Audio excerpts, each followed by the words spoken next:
tandikire ku nsonga zino ez'ebyenjigiriza abaana nga kakaaga baagudde mweno nno guno gulabika ng'omuntu nono yakakaaga kano kaba kangi twetaaga okulaba engeri gye tukendeeza ku budde bwe tumala mu ssomero naye ne tubufuluma nga tulina quality naye kati opika omuntu quantity n'omupika quantity nga ayina zero quality.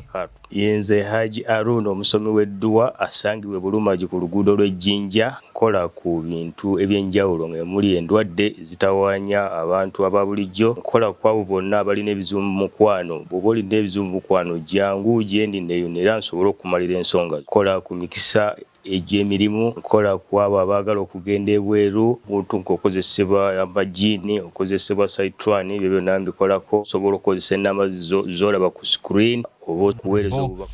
Herbert Anderson Burola na Kawa West yagenda okukiikira 226 231 sebu nkwanjudde bulungi sebo ne banyabo lero situse mu college kasutu sebo better late than never aliwo ebinkuttemu eyo buvunaanyizibwa bwe mbadde nnina okutuukiriza akawungeezi ka leero sebo naye mu byonna ntuuse abafunye ebizibu ebitali bimu tubasaasira abafunye essanyu litali limu mukama yeebazibwe tuyozaayoza abaana ekyokuna ekya aya okaleese nno kanzijukiza biri ekudde emabiga kyokuna basiniyafu abakoze be basoose okuba nga bayitira mu curriculum empya okuba nti ey'enjawulo kweri ebaddewo enkadde mwena tubayozaayoza naye kibi kyeno nti pozi tujja kyogerako tugenda okusookera kubanga nsonga z'ebyenjigiriza actually obutakusumbuwa nnyo tutandikire ddala ku nteekateeka eyo curriculum tugikoneko n'omutindo gwe nnyini then tulabe kyekiddako njagala okusaasira famire y'omugenzi Adam omugenzi kati awo mu Katende zone mu Bukoto gwe tuziisa akawungeezi ka leero kibi babaddeyo netusaasira nnyo famire eyo okuba nti mukulu tuvudde ku maaso Adam Alhaji Adam mukalazi tusaasira era mukwano gwaffe vice chairperson we NRM kanena bisunsa omukyala Linda bamwite okufiirwako era maama we era tugenda muziika enkya saidi z'ekalajene mukono era namwe tubasaasira okubanga mutuuseeko ekyo mukama katonda abagumye kibi nnyo naye twebaza mukama ku lw'obulamu bwabo abatuvudde ku maaso era usaasire sebo ne mukyala Nakalema mukyala Nakalema Edith naye yafiirwako kitaawe nziserwadda yaziikiddwa ndowooza naku 2 emabega nga 2 naye kitalo nnyo saasobola genda kuziika ensonga y'olugendo kagenda ako kawanvuko naye mukyala Nakalema naye tumusaasira kibuzi kuviibwako omuzadde naye munange oluusi kalekaleko okusinga omuzadde okuziika abaana be era kwegamba byonna si birungi naye obulamu bwe butyo fina tuli mu lugendo oli aba atuuse butuusi mangu wagiviiramu awo basigadde beyongerayo tuba tukyeyongera bweyongezi naye nga tuli mu lugendo weewaawo tandikire ku nsonga zino ez'ebyenjigiriza abaana nga kakaaga baagudde mweno nno guno gulabika ng'omuntu nono naye akakaaga kano kaba kangi kanene kokko ekyokubiri bantu bangi bazze beemulugunya ku education system ye Uganda okusinziira ku byafulumye ku bibuuzo bino ebya sini ey'okuna 224 olinamuko ekyenjawulo gwe kiwalabyemuko well bibuuzo era tujagamba nti no kutuuka mutendera gutaliiko ogwotaliiko by'olina kutuukiriza so tetulina ekyo kyokola naye no curriculum empya eyawukanumu kweri enkadde nti eno ekirungi eyina eri hand zone si ya lubaawo nnyo okusinga okujjako subject ezimu naye si ya lubaawo nnyo ekyokubiri eno curriculum empya bwe baali bagireeta eyina ze bayita ezandibadde nga co-curricular activities activities ezisinga tezikolebwa mu kibiina zikolebwanga group work zikolebwanga field work zibanga projects kukolera wamu so kati project eyo buli mwana bamuwa project gy'alina okukola abamu bazikola ne mu holiday omwana n'abeera mu holiday naye nga alina project gy'akolako nti wadda ku ssomero alina okuddayo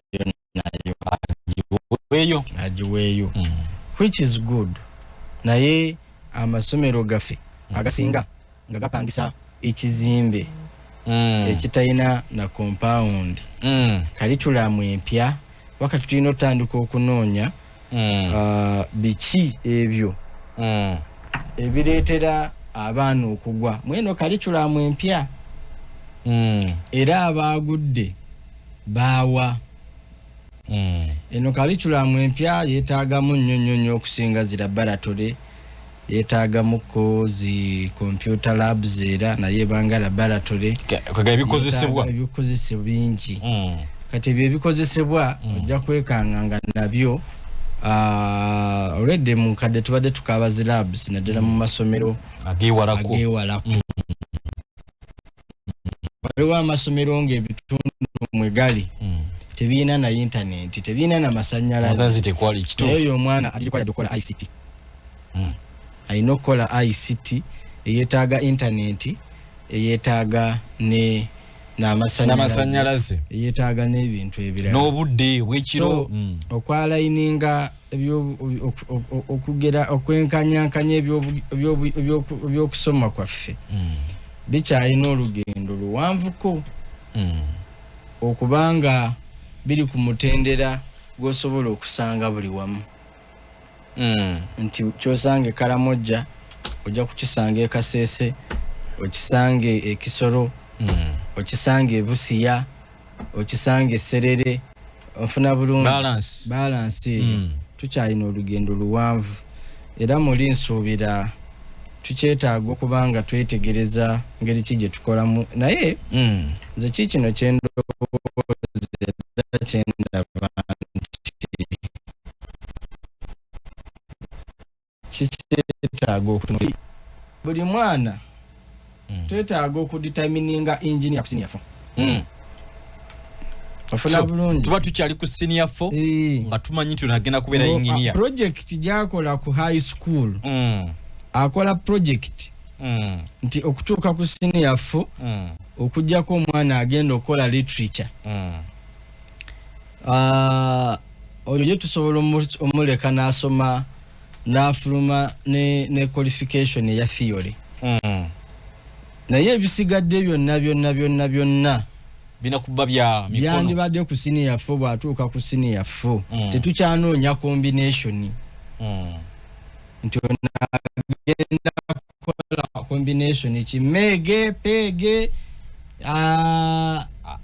ayina kubanga gumiza bugumiza ayina kubanga agamba ono wa engineering gyatutte omusawo kyatutte sikugatika nti okyamunoonya okyamusunsula okyamuyiyiza no kugundi akoze subject 16 n'obutuuka ku senior 4 n'omusunsula nti kati ez'essalira ziri subject 8 n'omusunsula nti kati ziri subject 4 oba 6 wagendera ku university tumala ebbanga nga tusunsula omuntu n'aluzinga quality time n'aluzinga ne interest oyandikoledde ebintu tukyamuyiyiza enkiko olumu ziba zikyatuula omwana aganye nze kati twandibadde tugenda otuuka ku senior 4 omwana agenda ku high school nga takyasunsulwa we assume omwana awezezza emyaka 16 nga bwe tugamba nti nno yaba agenda mu bufumbo asobola okufumbirwa nti yasobola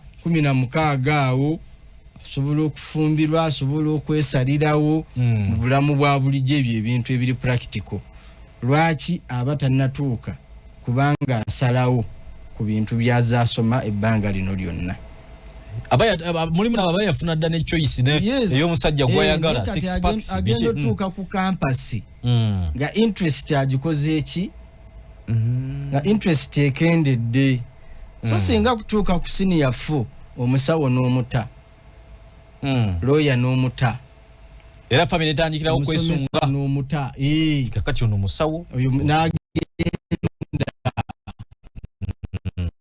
n'atandikirawo okupasuwinga ekyo kijja kukendeeza ne ku bulamu omuntu kwasomera emitendera emirala ono kiyinza okuzibwalira okufuna PhD under 35 emyaka tusoma mingi nakyo kisobe waliwo abazaachivinga under 30 naye abaakoze emirimu bingi andi consecutively bayinza nobitunulamu gye bujja nga emyaka gya qualification okufuna qualification gyesalira mbadde sinaba kukinoonyerezaako girina kubeemeka okitegeera omuntu bw'agenda n'ogamba olina okusoma diploma from campus genda osome diploma ono alemereddwa okuqualifyinga eno wansi asobola okusoma certificate instead of high school byonna birowoozo we are gathering ideas so tukendeeze ku budde omuntu gwasoma ebintu ebitagenda kumugasa gyagenda kusalawo profession ki gyagenda okukola ng'awezezza emyaka 2 oba 19 ate amawanga malabo batanso bafunamu awo abo omuntu aba yandibadde yayingira dda field ng'ali qualified kati ng'oyo asobola n'okugenda ati 22 ng'aba atandise n'okufuna masters Honorable nzikiriza kyentera okulaba olumu bugendako mu mawanga amalala myaka 14 nti omwana ali mu college challenge gye tulina wano tulina colonial order gye tuliganya okubreakinga nti batugamba ekikwate fenna kye twagala okukola ki kati it's a mindset kati tulina mindset okufuna certificate yonna eyesalira senior 6 equivalent but you see senior 6 I should have a profession already bwemba mubazi ku senior 6 mbeera ngenda okumala senior 6 nga ati sina certificate mu bubazi nenda qualification at least na certificate mu busomesa ole bonyina mukwano gwanga ali ku third Kyambogawa asoma hotel management na kine yangendi ambuli tuli mu course waka tugenda kola theory tugenda kola kibacha asoma ebyo mu bitabo bawandika kati waliwo courses nga engineering yes nga obusawo nga amateeka nga I think also journalism no busomesa no butwala obudde bungi okitegeera myaka ena kati waliwo abafuna ziri aina mana pia kwa likwero DC ate namala nakwata omwaka omulala mulamba mwezi mwenda ate namala tuyinza kungamba asomye emyaka ena actually nabadde nkyajuwingako n'abantu bamu teri agenda kukimatiza nti nsoma emyaka ena nsoma amateeka bwe mmala ate nina okusoma omwaka omulala okuqualifyinga irate wali wakulicognize right to shrinking gino emyaka ena no kinyigomo nekola emyaka 2 mu myaka ginena nensomeramu ne LDC ngane mu bigezo byengendo okukola naye fulumirako nefuluma nga ndi mu mateeka omutendeke ajudde nza atayagadde kweyongerayo kubeera advocate nenkomeno nesisoma byonna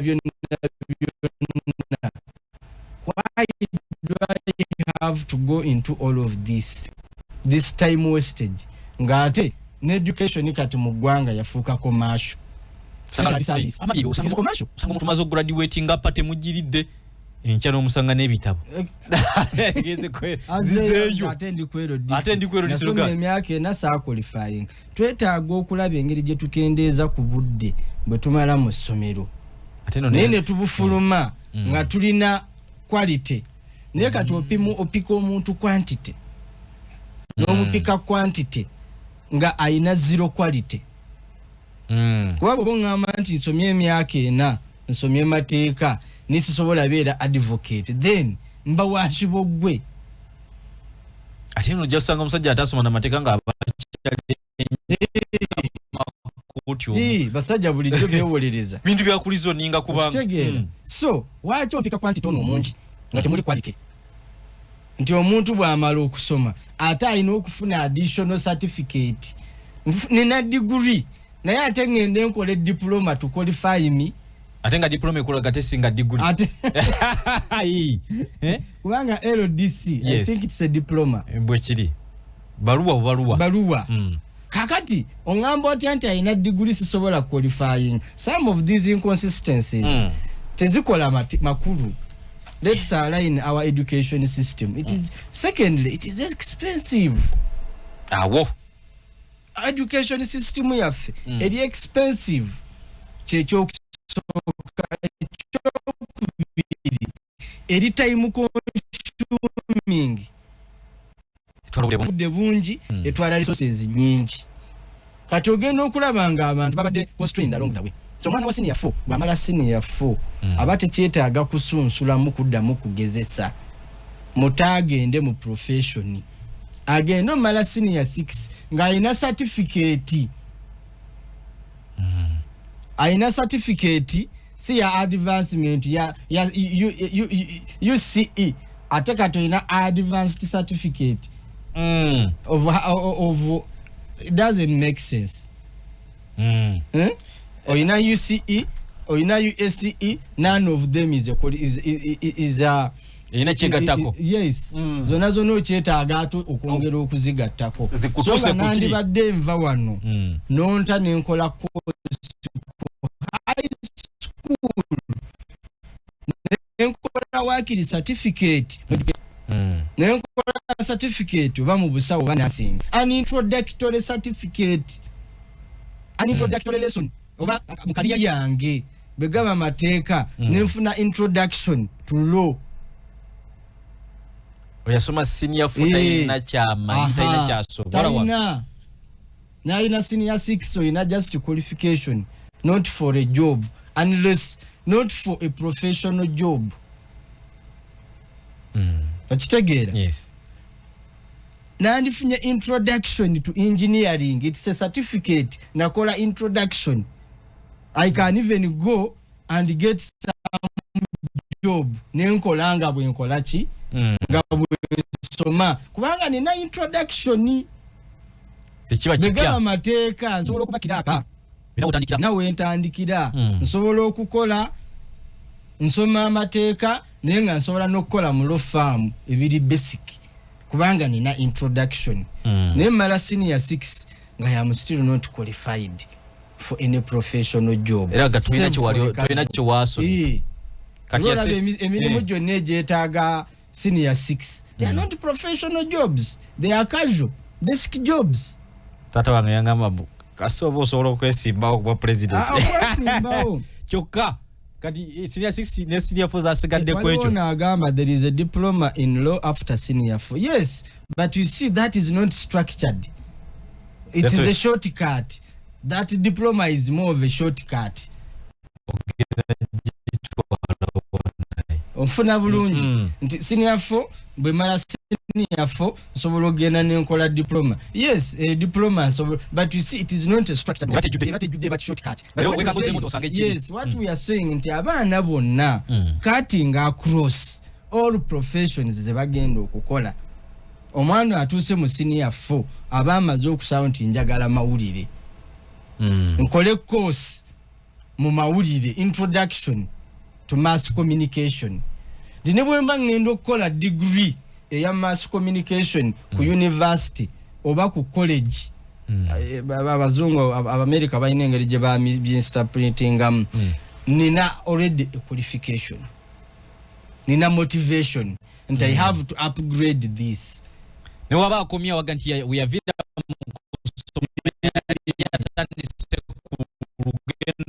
oba engineer oba doctor bwenjimala to the introduction wali ku university mba netaaga yeneka oba mu kitundu oba kitole na gumu because I have an introduction. You have saved almost 2 years. 2 years ne sente zisavingiddwa tetubala time yokka tubala ne resources tubala ne risks tubala ne time gy'osavinze okwezuula nti kino kye ŋŋenda okukola tubala ne energy nti wano nkyayagala nkyali muziiro eno sinaba kukemebwa nnyo okugamba na bintu byansi sinaba kugamba zero performing n'okugenda mu maaso ne kaliya ekyakola ki ekyaliwo olinga ndetedde ekintu kino kyendowoozako nti omwana watandikira teenager obwa nnyo abaana babazungu kino nakiri fata omwana aba ayina ebitabo 15 byatwala bya theory ngebya practical inako ngakimu kwakisa ngamba laboratory akati tubanga olinga nzijira ya kantu akaloza nti twandibanga tulina kye tufira mu baana banene banga obongo bubeera sharp kubanga omwana ayinza omuzadde ayinza okubanga gino emyaka ebiri gyagenze n'akola professional course JPC introduction but they can structure it in the academic way nti ono omwana ayinza okukuba ekicupa ne muzadde we n'amwongerezaako n'ayongezaayo emisomo senior 6 senior 4 ekyamaanyi ky'oyinza kukola mu supermarket nga bw'osoma ne ku mafuta ne bino ebirala mu stationary mobile money banga wabugumizibwako okitegeera it's not a profession bagala oluzungu atogatawo bugasi ne bwe mbamanya ntino bwe mbasoma nsobola okuleeta ka certificate kange wano n'entandika okukola amawulire awe nyongerezaako gwoyinza obutampa kukola amawulire gali high end then ogamba radio stations zaadmitting omuntu bwati tutandikira kaawo naye kakati ebyo byonna otandika okubikozesebwa gye bayita internship whether byogize okulifyinga to graduate ng'ate ogenda ku graduatinga naye nga internship in my understanding yandibadde nga osoma eno introduction yawandiise internship yandibadde nga introduction ngenda wali kumaliriza because I have an introduction and I have been working. I can work and study at the same time. Naye kakati nsome emyaka 7 muna actually kati 9 nursery ne primary 9 some emyaka 4 high school 13 some emyaka 2 nyoza jirite jiri 10 era jiri 10 esatu nursery nogatako 7 middle top myaka 10 myaka 14 nengatako emyaka emirala 2 high school emyaka emekejo 16 nengatako omwaka mulambo okuva lwe namaze ebibuuzo mpaka lwe nagenda ku campus myaka 17 nensoma emyaka emirala 3 kwena kwetano ogateko nesatu watandikirako ng'oyingira nga bakuzadde otandikira ku esatu wena kakati those are them 22 years nsoma at 22 years you still want me to be tested whether I can graduate ate malire ku mulimu ngende ku internship then kwe kuba wenfunira determinant at 22 you are not yet sure whether you can give me a certificate. You are not yet sure yet if I can graduate, but at 18 I can give birth. At 18 nsobola okuwasa n'okufumbirwa.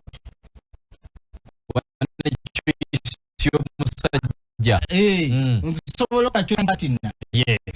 Naye at 22 years, 23 years, tonabeera sure oba osobola okumpa certificate yange transcript. There is some lapse there. Zendaba waawo nti waliwo ekitakwatagana. Katulina okubreakinga colonial setup eyo gye baatuteekamu. Eveewo. Mpuliranga kyoyogera kinkutteko nnyo. Sente z'abantu zifa nnyo. Omwaka mulamba omwana amalako emyezi 8 ku 9 ng'ali mu ssomero. Talina kyayambye waka, talina kyayambye eggwanga. Naye nga gw'omuzadde olina okuteekamu. Hakati sente ne zigenda ate ng'olina kugabudde bonna obeera ku pressure eyo.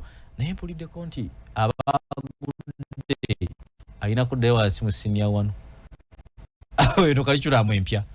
Ekyo mbadde sina kifollow.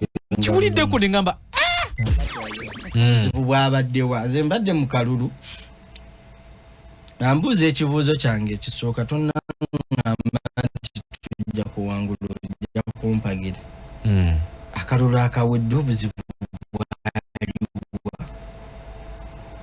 that me as a candidate ntunuulira obuzibu obwo bwe bwali mulisolvinge so tongamba nti nze nkuwagidde twayiseewo dda wawangudde. You get it? Oba tosolovinze kizibu. Kati bana abaana akakaaga ojja kwekanga nti tebagudde on their own choosing oba failure. Naye nga bagudde olw'ensonga ezitali zimu. Kati nga UNEB mu rectifying ensonga ezo. Kubanga mu kugwa kw'abaana by the way mubaamu n'ensonga nga si z'abaana nga sina za amasomero. Wasina za abasomesa olw'ebitundu ebimu bw'omwana atambula mayiro mu 2 ng'ezimu si z'abaana nga sina za amasomero nga structures but nga system kubanga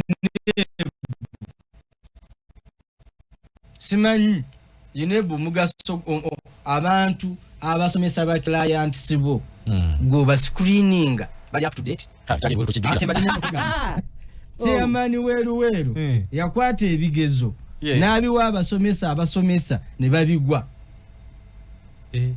past papers ez'abaana ze bakola abasomesa ne bakola ki ne bazigwa be basomesa kati nga gwe UNEB omuntu gw'osaba ba client bo abaana bano ali up to date go wadde obuvunanyizibwa emyaka omwaka mulamba nga mukutegekera aba clients bo ba certificate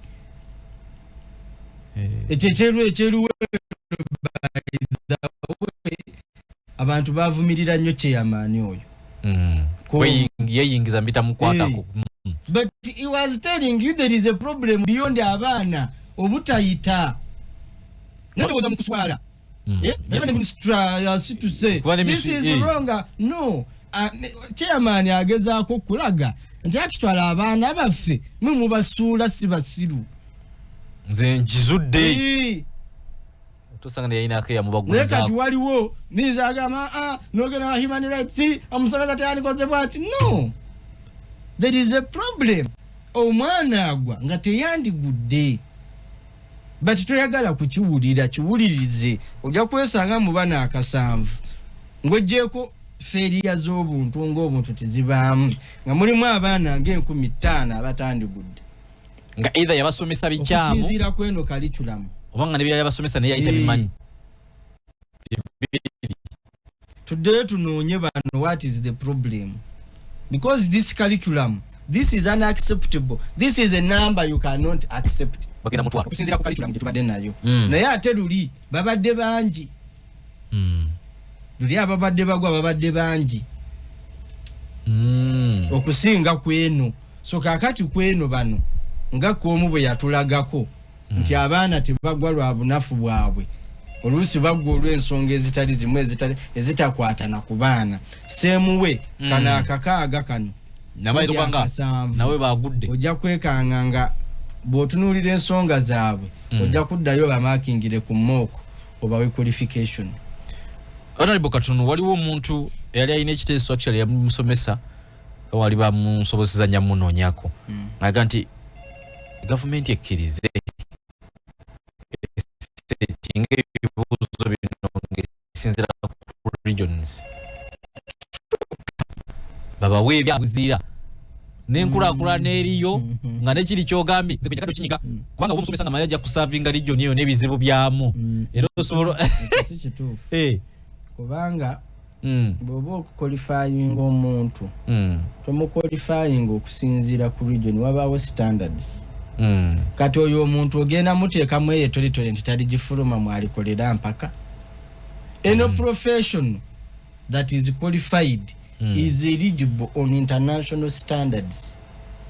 Era omuntu bamaaseesinga according to acceptable international standards. nti qualification yo bw'ogijja wano nga wasoma amateeka ojjagende Kenya osabe certificate to practice.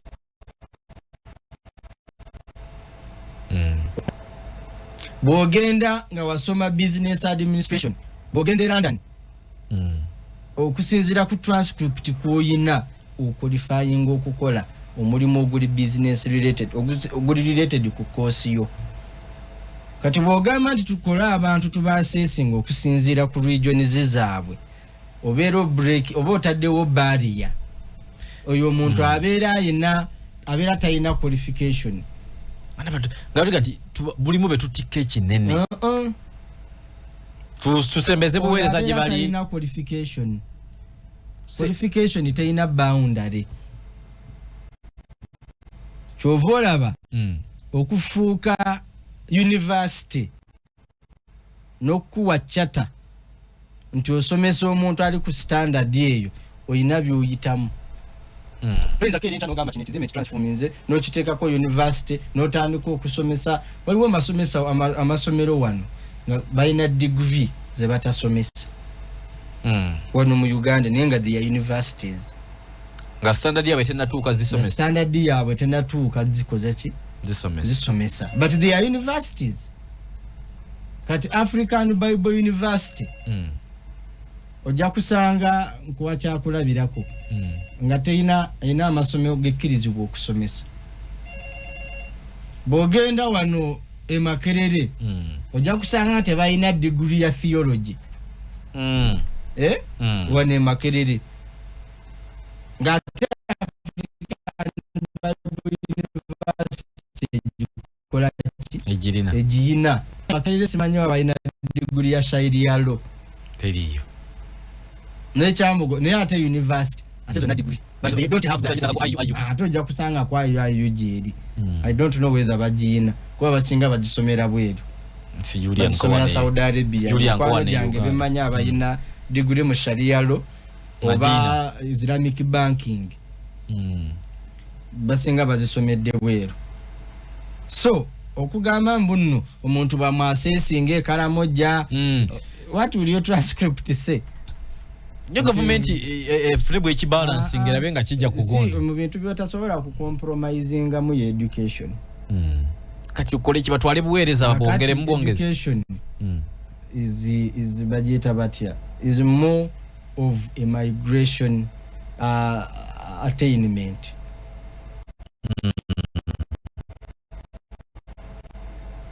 You have to move from one place to another attain education. Nti qualification oyinza okuba nga ogyetaaga ozalaki mu 6 mu 5 abasinga bagendanga kusomera bweru mwana. Ojja kusanga abasinga nga course zisinga zaite zinaba kujja nenga they have to migrate, they have to travel, ne bava wano ne bagenda mu nsi endala ne bafuna qualification yeyo. Ndajjukira bamayanja abumayanja ebintu by'otasobola ku compromisingako education standards. Okay. Kadde kagenda katufune ku topic endala gye twogerako honorable. Waliwo ebintu ebiraliikiriza nno naye nga tubirabanga ebijja tubirengera nga bijja naye nga biraliikirizaamu oba wawuliddeko olunaku lawyer oba munnamateeka wa Dr. Kizza Besigye Lukwago ng'agamba obulamu bwalimu si bulungi kyalina okulabira Frank balina kulya amakomera abayogerera amakomera nategeeza nti embeera gy'alimu teyina buzibu. Twayituliddeko ku statements zezimu ezo ku bantu abamu naye era bagenda okuva ne balaga ekyomukisa omubi ne bakosebwa n'abamu bulamu ne bugenda. Ensonga y'okuba nti omuntu asobola okukkirizibwako katukuke twayogerako wano ak'obuntu kano kalemedde ddala. Ye Bukulu ayina agambye nti tubisobola gwe nkubuuzaako kubanga university wasomerayo. University ne bw'oba mulamu toba bulungi. Yes. That is 1 2 ne bw'oba mulamu tuyinza okugamba nti Besigye is advanced age. akoye kati bw'abanga ali mu confinement tasobola kusigala the same ekyokula university ekujjako luxury okulya kyoyagala naddira okyagala ekyo mukulu bayine nakyakyogeddeko ekujjako luxury kikukendeezaamuko era kizibu omuntu kama Katonda nsaasire naye mukwano gwange Mutembuli nasooka okulabirako ye Mutembuli yekka ne Mawanda weno basangayo naye gundi gye bajjiramu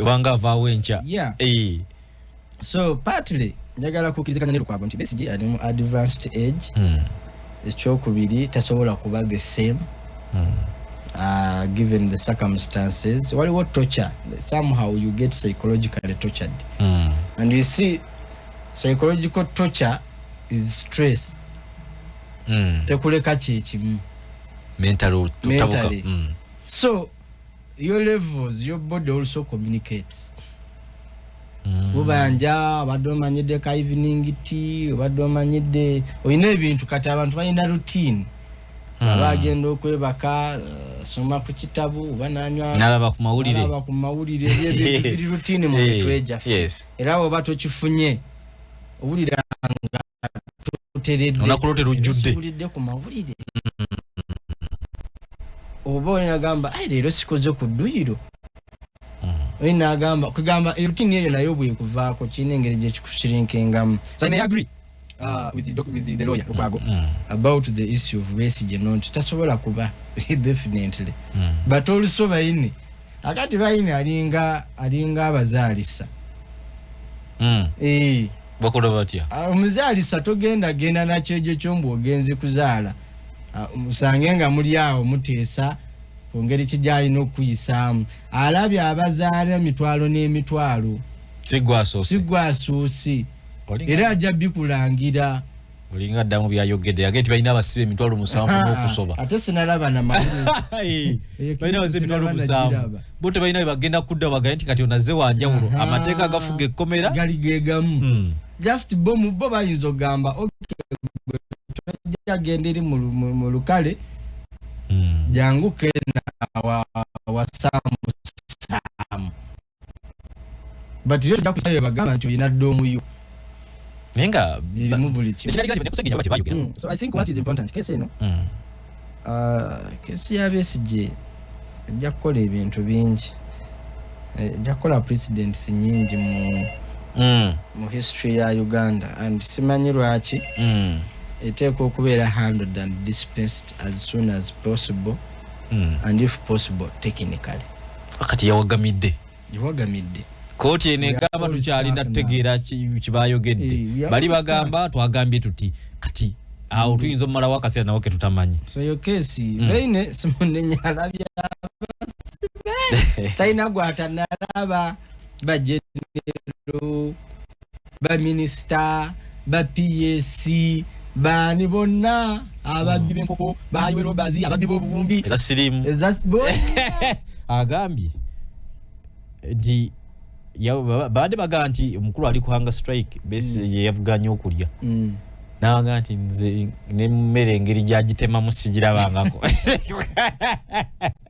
agenda kita Besigye tema gyatema emmere tagirabangako ne wasula mbu baade bagamba mbu asula simanyi bamuteeka muka asula bubi agati asula ne banne tebali mu kanyigo balinga 18 kati 18 babayinza kusula batono yali mu gondi yalinga ali mu prime suit tekanawo yalinga mu president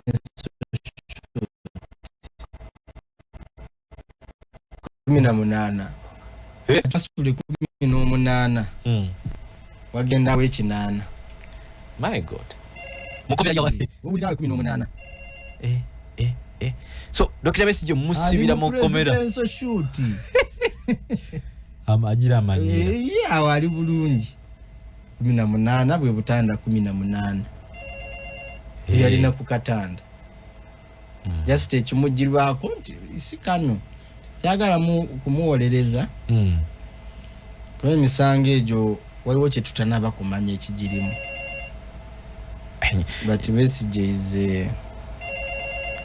enyanukula y'abannamagye ku musango ogwo naye malamu amaanyi singa olwako ku bi CDF bwatwitinga ku Besigye waliwo kye tutanaba kumanya essuubi lyongera kuddayo eri emabega kye batatugamba actually badde ndudde nga tenagana n'okuwandiika okuddamu okuwandiika mu mawulire ne article yonna but I am going to be I'm going to write about this case by thinking about this case actually badde nino kikola wiiki eno naye kati okinzizizaamu ngenda kukikola tuyambe this case should be treated differently.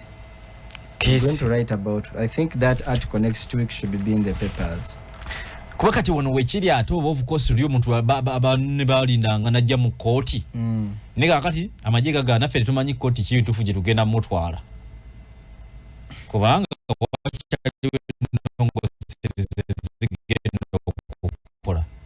zijja musa atwayiza kumutanga ennongoseza tezinakolebwa era bali wali mukulu kulaje komanda ngati balize namateeka byagenda okujja byetebwe ku mateeka and you see kati tuyina obuzibu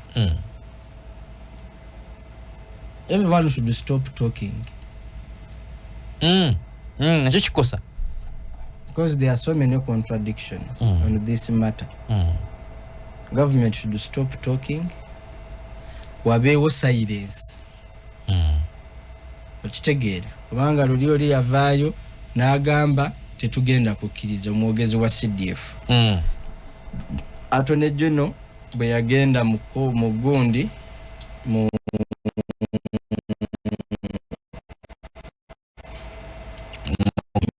parliament agamba yawabu tulinda ABCD kasinetura yali nga mukaaga n'agamba tetugenda kukkiriza so all of those inconsistencies in the communication will also keep tossing each and everyone up and down. Consistency in communication is important. So limu abagamba tupondos atoli nagamba tetunaba ali nagamba tuli mu nsonga tuzikutula but nakichosese nga tewali kyokutula. So what do you mean? Abo bannamateeka bagamba bivaako dda koti yasala bo bamulize bweru kulya kakati ne bali bagamba koti tetulategeera bwe yasalawo sabonsibule next week wajja kujja amendments. Yes ziringa abagize balindi wajja amendments amendments zijja musanga mukumira tezimuleke namu tezijja musangamu bibiraddako determining fate ye. I don't know what the amendments are. But there are those amendments the bagenda okuleeta ezigenda okukozesebwa ate alabika ali bize leero ndabye gundi kafuuzi deputy we abadde mu parliament kyabika mulimu ali mu gukolako kuteza ezo amendments ziteekwa okufa anti kokasi yawedde kakati wawe tutuuse kokasi yawedde munabya bufuzi omu asobola okuleeta etteeka likolebwe olw'omuntu nagamba nti wiiki ewedde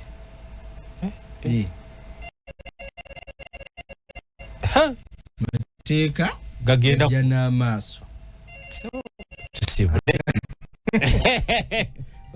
webale nnyo bannange abadde batuwuliriza Katonda n'ensi yange Mukama Katonda abakume mpaka tunaddamu ku lukuno oluddako. Weewaawo nange ampuliriza kankuteere wano sobadde kubateera amasimu kubanga kadi twagadde tukakozese ate tubeere nga tusobola okukafunamu. Tugenda kudingana ekya mu program kizungirizi sawa